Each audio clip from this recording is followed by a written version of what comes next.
খাদ্য মজুদে বর্তমান সরকার সন্তোষজনক অবস্থানে রয়েছে বলে মন্তব্য করেছেন খাদ্য ও ভূমি উপদেষ্টা আলী ইমাম মজুমদার।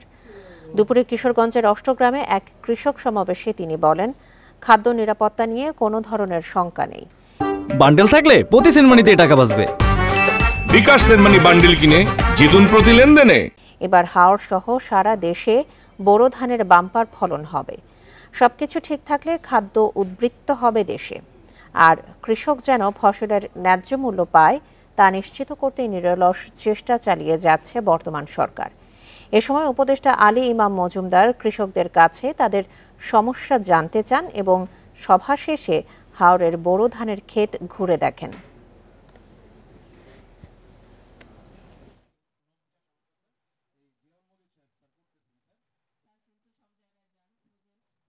গত আমন ফসলের সময় দেশের উত্তর পূর্বাঞ্চলে বন্যার জন্য ফেনী, নোয়াখালী, কুমিল্লা, সিলেট, আপনার কিশোরগঞ্জের কিছু অংশ এই বন্যার জন্য আমন ধান ব্যাপক ক্ষতি হয়েছিল, যার জন্য সেই ঘাটতি পূরণের জন্য আমরা বিদেশ থেকে প্রচুর চাল আমদানি করতে হয়েছে।